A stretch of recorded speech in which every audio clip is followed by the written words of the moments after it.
Hi, this is Ned Siegfried from Siegfried and Jensen. As proud sponsors of BeliefCast, we hope you are inspired by Todd's weekly podcasts, which contain so many courageous stories of recovery and personal growth. Remember, it's not what happened in the past that matters, it's what happens in the future. We invite you all to work hard and be optimistic about your future. Enjoy today's podcast. And we are back. This is Todd Sylvester with the Todd Inspires BeliefCast. Thank you once again for tuning in. I appreciate all your guys' support. It's been fantastic to where we're at now. And, you know, I just posted my 279th episode, and, you know, we're trending now, which is really cool. And it's because of you guys. So thank you for tuning in. I'd like to give a shout out to our sponsors, Siegfried and Jensen, Wasatch Recovery, First Digital, Thread Wallets, Living Recovery Interventions. And we have many silent sponsors as well. And you guys know who you are. So thank you for joining and supporting us. And anyway, I love you guys. And today we're joined with an amazing person, Deanna Herrin. Deanna, thank you for joining us.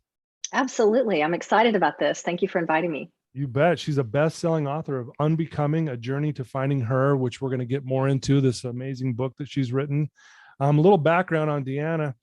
She's an international speaker, best-selling author, like I said, leader and podcast host who has spent the past two decades as a top earner and leader in social selling.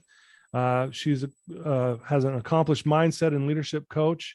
She's worked with thousands of female entrepreneurs growing and scaling small businesses, teams in the wellness space. She's a frequent speaker on leadership, limiting beliefs, which her and I talk a lot about that, so it'll be fun, and money mindset.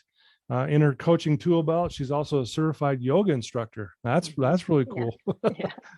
And the list goes on. You've been featured on, NBC, ABC, CBS. You've got a podcast called The Limitless Podcast Show, and we'll talk more about that as well. But I can't thank you enough for taking time out of your busy schedule to be with us today.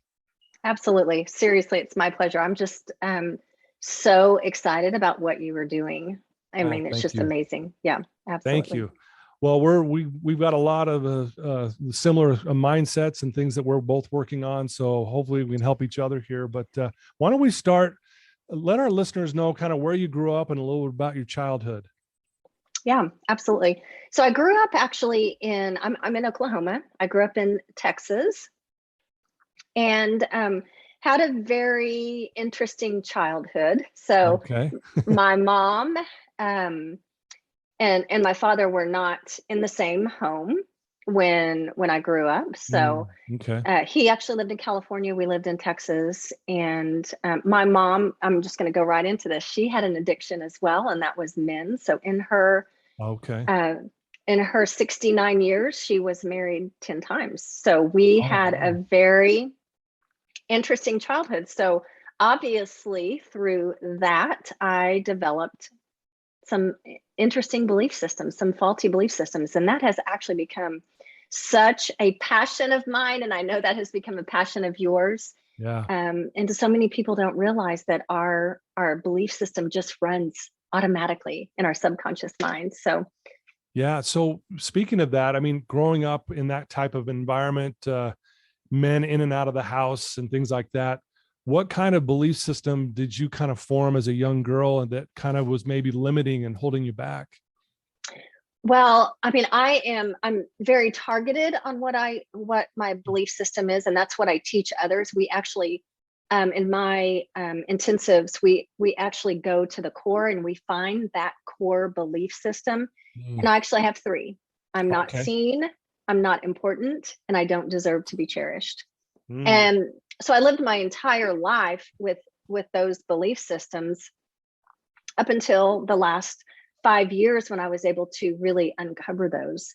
But those belief systems served me in a way because I was able to be very successful. I was proving my worth. I was proving that I was seen. I was proving that I was important. And there came a point where I had achieved everything you possibly could. I was making more money in a month than I'd been making in a year.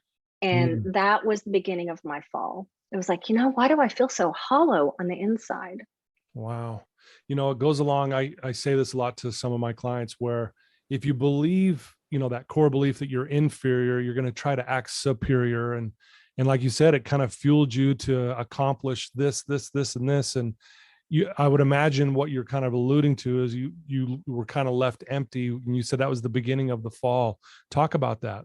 Yeah, I was left completely empty. I remember I had my family. I have an amazing family by the grace of God. And I was hosting a backyard barbecue for my team. And I was standing in the backyard, and all of these team members of mine were coming up and like, oh my gosh, your life is perfect. Your family is beautiful. Your house is gorgeous. You just have it all. Yeah. And I remember standing there at that moment and thinking, then why do I feel so empty on the inside? I remember that like it was yesterday. And that was the beginning of me really diving into, gosh, what is it that I'm truly seeking in this world? And I had to change my perspective a little bit. Yeah. So did that lead to any other destructive behaviors or anything? Or was it just more you were just a go-getter, kind of overachiever, that kind of thing? Thank you for asking that, because that's a huge part of my story. Yeah. I took my first drink at the age of 12. Okay. It was after my mom had divorced her third husband, and we moved from Texas to Oklahoma. So there was a lot of things that were not right at that time. And it really didn't become an issue until I was in college. Okay. And when I was in college, I got sober for the first time at age 22, walked into the doors of AA, was still living with and engaging with my party group. And I was sober for a year, still being friends with them, until I realized this is not serving me. Wow. Yeah, that's very difficult to try to not do the behaviors you were doing before. Did that lead to relapse, or were you, once you started, did you stay clean from that point on? I was sober for 10 years, and off and on, I've been sober in my 56 years. I've been sober 25 years total, but I never really worked on the root cause, which is so important. So for those of you who are listening, you have to do that deep dive and really focus on the root cause. So I had long stints of sobriety and short stints of sobriety, but what always made me go back is the fear of what people would think that I'm not drinking. Isn't that so sad? Yeah. So it was that I'm not important. I'm not seen if I'm not participating in what society is doing. And I think we all feel a little pressure. I mean, alcohol it's everywhere, and it's in every social event that we have. And I mean, we got to be careful not to fall prey to that. Yeah, that's a big one. I'd love to hear your thoughts on this. And I think you basically are kind of already saying it. I see this a lot with my clients where they buy into this belief that somehow putting a substance in their body is going to make them or the situation better. Like, I can't bring in the new year without a glass of champagne, or I can't go hang out with my friends without a glass of wine in my hand, or, that kind of thing. And what are your thoughts on that? Because it feels like I see this a lot where, like you said, if you're not doing that, you're not important, you're not seen, you're not cherished, that kind of thing. Yeah. My message is dare to be different. Just dare to be different. We are not all created to be the same person. And if we're looking in the external world for our affirmation, we're actually looking in the wrong place. Right. And I know that God called me to be different throughout my life. I practiced medicine as a physician's assistant. And back in those days, PAs were not that popular. And so to have patients come to see me, I had to sell myself on my education and what I could bring to the table. I'm in a social selling industry that, most people don't understand that.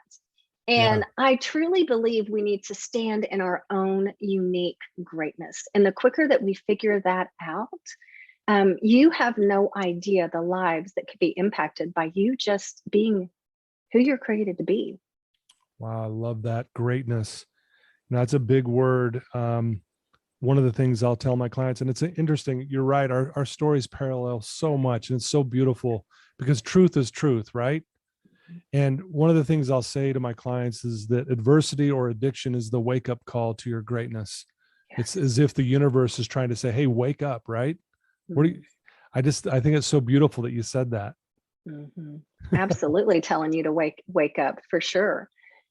I knew during my worst times of alcohol abuse, I knew that I was called to something bigger. I just had to make that decision. Yeah, no, that's beautiful. So one of the things that that I've known, I know a little bit about you. I mean, before you wrote your book, even, I think your mom had passed away.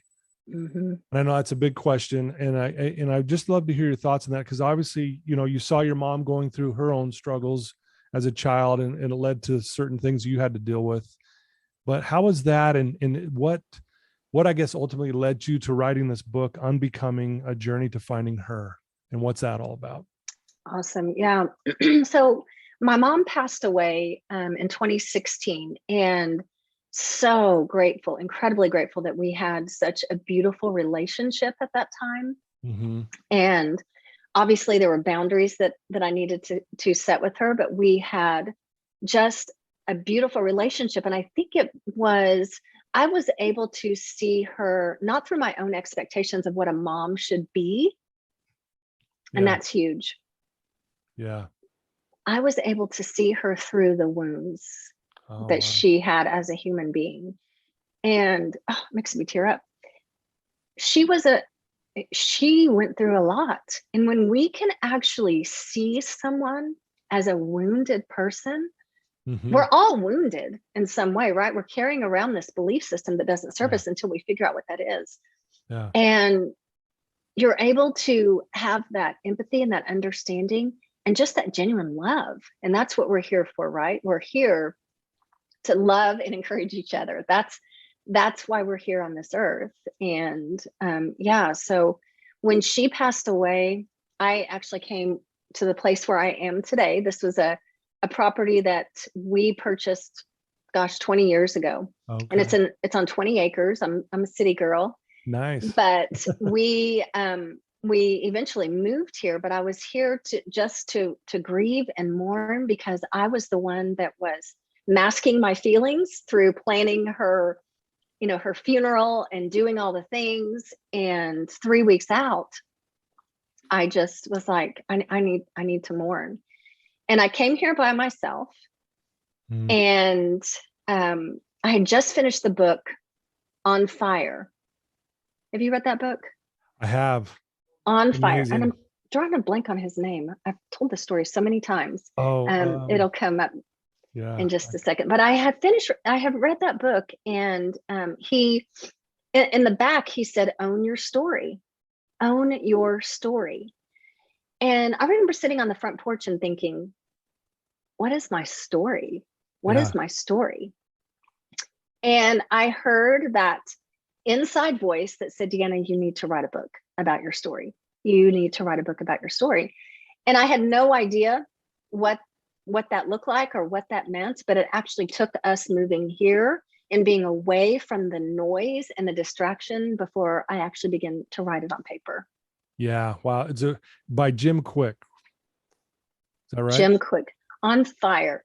John O'Leary. John O'Leary. Okay. Yes. I'm way off. John O'Leary, great book. Gotcha. I was thinking Limitless, and that's the name of your podcast. So yeah, it's all these powerful words, Well, I love that. Why is owning your story so important? And for anyone listening to this, why is that so crucial in moving forward in your life? So for me, and I'm not saying that this is common to happen, but for me, I took Alcoholics Anonymous very literal. I was hiding my story as being anonymous. Oh, yeah. And so I felt like I was different and something that I had done was wrong, etc. And it really wasn't until I started to write my story on paper. And I've told my story a million times to people, but there's something so incredibly magical about writing it on paper. I started to see that through my life, there were 11 traps that I had been caught up in trying to prove my worth and my value.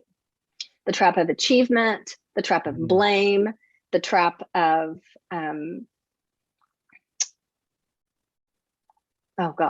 unforgiveness. There were so many traps in there. The trap of limiting beliefs and not knowing what they are.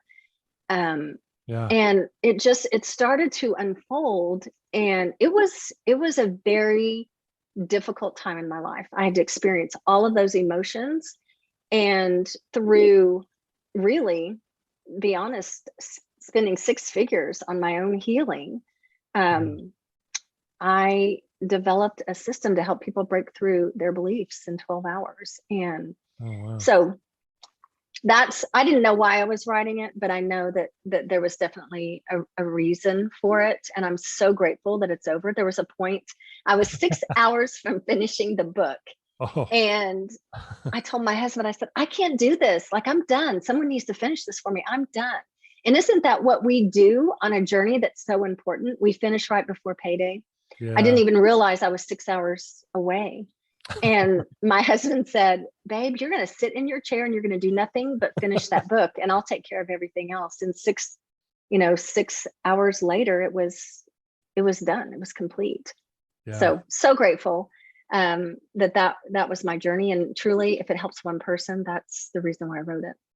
Well, I'm sure it has. I mean, it's a bestseller, and I'm sure it's helped many people. And I'm grateful that you were able to push through that. What were some of the biggest lessons you learned on a personal level writing a book? Because I've written a book, and it's kind of like that love-hate relationship. But what were some of the things that maybe stood out to you that you really learned about you as you went through that process? Oh gosh. I learned that I'm seeking my approval through the external world. Okay. I think that was the biggest thing is, and I mean, it doesn't come there. We will always fall short.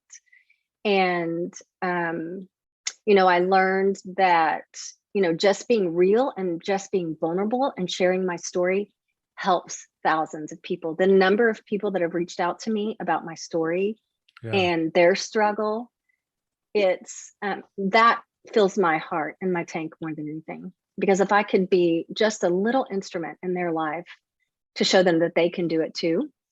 The power of vulnerability. It's amazing, isn't it? Very. Well, looking back a little bit too, growing up, you said, you grew up in a split home, and again, the challenges you saw. What were some of the biggest, I guess, blessings that came from, growing up in a home like that? What were some of the things that stood out to you that you learned? I know you mentioned a few of them, but is there a few others that come to mind when I say that? I'm so grateful that you asked that question, because I truly believe that our upbringing is to build us and grow us. It's not as a punishment. It's not a woe is me type thing. It truly is there to grow and build you into the person you are created to be. And so I can tell you've been married for 30 years. Okay. And congrats. That was a huge thing that I wanted straight away when I got married. Is I wanted to power through it. I wanted to work through it. And it's not easy, that's for sure. But 30 years, and that's awesome. We have an amazing marriage. I learned that I wanted to be involved in my children's life. And I made that commitment by transitioning from being a physician's assistant into social selling. And that was the transition. And I was able to be with my kids through all of their sports events and traveling. And that's awesome. So we learn, right? Yeah. I love that. That's beautiful. 30 years. Congratulations. That's amazing. Thank you. Shout out to your husband too. That's awesome that he, is a part of that, obviously. What were some of the things maybe in marriage that you've learned? And you said something that I think a lot of people can relate to. You said, I wanted to power through it, because there's times where we have to power through in a relationship. It's not always good. And sometimes we have to really fight and keep moving forward. So I'd love to hear your thoughts on that. Yeah. Well, you know, obviously my addiction to alcohol was an issue. Yeah. We went to a very intensive counseling. It was actually 15 years ago this month Mm. that absolutely saved our marriage. You know, this is not talked about, but we each Yeah. come into the marriage with our own belief system. Yeah. And that's not something that is talked about much.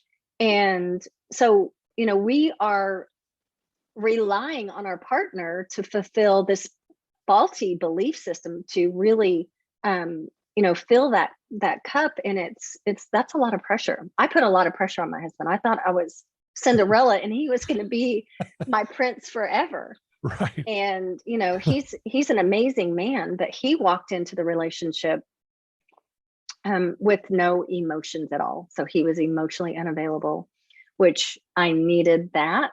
Yeah. Because I needed to feel seen, important, and cherished. Yeah. Goes Yeah, back to those belief systems you had bought exactly. into. Yeah. Exactly. Yeah. Yeah. Wow. So you're a mindset and leadership coach. You've worked with thousands of female entrepreneurs, helping them scale business and into the wellness space.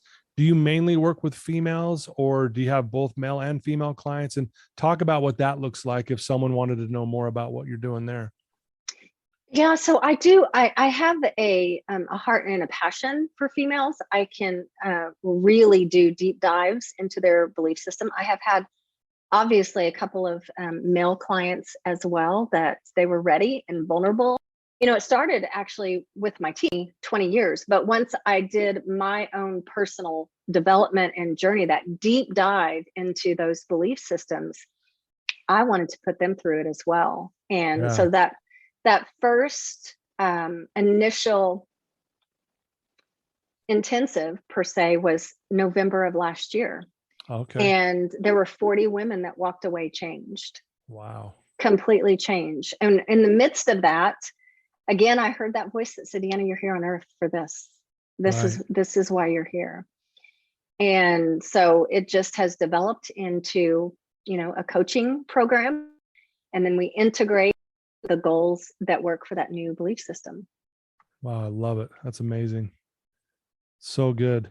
I know you're a woman of faith, and if you don't mind me asking, I know sometimes it's a personal question, but a lot of our listeners would love to hear your thoughts on how God and your faith have really helped you, you know, through all of this success, not just with your marriage, but with your kids, but with your business and just the way you carry yourself. Well, it's been a huge factor because, you know, in this world, we make mistakes. Right. We're not perfect. Yeah. And in my toughest of times, I knew that God was there. I could feel that pure love and no condemnation. And, you know, I remember when I was really coming out of the darkest times of drinking, the only thing that I could do was sit in a chair in my bedroom and read God's word. And slowly, Yeah. the scales started to come off of my eyes. And there was one scripture that I read that just hit my soul in a very unique way. And it was Philippians 4:8. Now, dear brothers, consider what is joyful and pure and lovely. And at that particular time, all of those adjectives that were in my Bible, God gave me specifics of who I am. This is what is pure about you, Deanna. This is what is lovely about you. And I still have that piece of paper right here on my desk. That's awesome. To this day. And that was 15 years ago. And it was just, it's not something that you make up. You feel it in your soul. And it's that love, that unconditional love that, hey, we're going to take this and we're going to turn it into something great. And I don't know that I could have done that if it weren't for God in my life. Wow, it's beautifully said. Thank you for sharing that. That's amazing. And I think, we learn obviously in AA, the importance of a higher power and having that in your life and someone to count on that has your back and that kind of thing. So that's why I asked that question. So thank you for beautifully responding to that. You help a lot of people. You're doing a lot of good out there. What do you do for you? Like, what does a day look like for you? And how do you kind of keep yourself centered? Oh, that's a good question. I am so huge on my own personal care.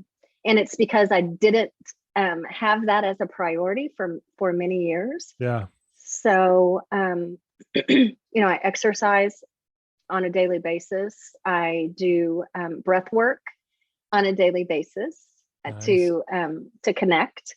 And there's so many amazing ideas that have come through breath work. I read daily. So whether it is reading scripture or reading book, I love to read. And, I really take care of what I put inside my body as well. Yeah, that goes a long way. I think sometimes we take that for granted, right? Like how good you feel when you eat, healthy, right? Eat clean. It really affects the mood, doesn't it? Yes, it does. Yeah, for sure. Yeah. And the cleaner that I have eaten over the years, I can tell when something comes in to my body that doesn't serve me. I get joint pain, bloating, etc. So I'm not 100% vegan. It's hard to be vegan in the small community that I'm in, but yeah. 95% vegan. Oh, I love that. So who do you admire in your life, and who do you look up to, and who do you try to kind of, maybe mirror or mimic in your life? This is I'm glad you're asking this question, because this is such an important thing. For many years, being the top of my company, I didn't have anybody. And it's so important for us to have those people that are like-minded and people that can breathe life into you and, tell you what they see in you. That's important when you're in the downtime. So right now I have a coach that's absolutely amazing. Oh, great. And we're very like-minded. My husband is amazing. He's my biggest supporter. So he's always there to encourage. That's cool. But I really keep as much to myself as possible. There's only a few people who know everything. Yeah. I understand. Well, I'm going to ask you a really tough question here because you're probably not expecting this, but what do you love most about you? Oh, I love my heart. I have such a heart to serve. I can truly see the greatness in every single person that comes into my life. But I can also tell you that sometimes can be a detriment, because when someone is not willing to really push through and find that greatness, sometimes it's like, oh, they're missing the boat. They're missing the boat. Yeah. But I love my heart. I think God has given me an amazing heart to love and serve other people. And no matter what they've done in the past, no matter what their who they love, where they work, what their color is, their race, what their belief system is, I love people. Wow, that's beautiful. A lot of people struggle with that question. You didn't. You got right to it. That was a lot of work. Yeah. A lot of work. Well, you're an amazing person. I know you're also doing a podcast as well called the Limitless Podcast. Will you talk about that and kind of what your purpose and what your goals are with that? Yeah, my purpose in that podcast is just teaching people how to become limitless, what that truly looks like in your life, owning your belief system and changing that story, and daily habits and leadership tips, and really mind, body, spirit. It's all encompassing. So becoming limitless. Beautiful. Wow, you're a speaker, podcaster, you're an author, you're a coach, you're a mom, you're a wife, you're a friend, you're a, faithful, follower of God, and doing amazing things, man.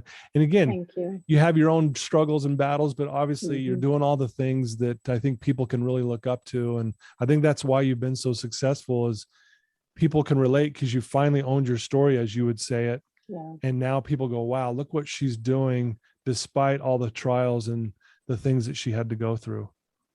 Yep. I just got back from Vegas with a conference with my company, and the people that came up to me and said, hey, thank you for sharing your story. It wasn't about my success. Yeah. It wasn't about anything like it was the vulnerability of sharing my story that impacted so many people. And I think that's a huge thing for us to realize, you know. Yeah. Success isn't everything. Money isn't everything. Yep. It's about impacting lives. I love it. I love it. So if people want to reach out to you and know more about what you do, or maybe even use your services or that type of thing, what's the best way for people to get a hold of you? So my Instagram, any of my social media, it's just Deanna Herrin. My website is deannaherrin.net, and you can reach me that way. So I make it really simple. It's just Deanna Herrin. Yeah, no, and it's a beautiful website. You know, everything you do is just, you know, high class, top notch. I really do admire the way you do things, honestly. And that's kind of what gravitated me towards you to have you on the show. Is I just honestly love the way you live your life, and it's something that I'm trying to do as well. Thank you for that. That's awesome. I appreciate that. So one more question. I want, if someone's listening to your voice right now who is struggling and they're in a dark place and they're not quite sure what to do, and they're hearing your words right now. You've already shared some really amazing things. What could you tell that one person right now that would help them? Man, just be courageous. There's so much to life on the other side of whatever it is that you're struggling with. Reach out to somebody that has been through what you are going through, and, you know, don't be ashamed or embarrassed or, you know, living in that life of regret.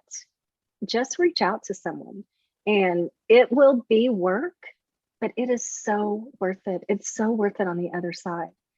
And that one word is just be courageous. Just reach out to somebody. Yeah, beautifully said. I agree. And I would say that to anyone listening to this, please absolutely do that. Deanna, thank you so much for taking some time with me today and sharing and being vulnerable with us. It's been a beautiful interview, and thank you for your time. I can't thank you enough. Thank you. I appreciate it. And you're so easy to talk to. So it was easy for me. Thank you. Thank you so much. Well, there you go, folks. Deanna Herrin, please reach out to her. Check out her website, or see her on her social media. She's doing amazing things. If you have anyone who's struggling and you're not quite sure what to do, send them a link to this episode to have them listen to Deanna. And then also you can even send her her website and her social media.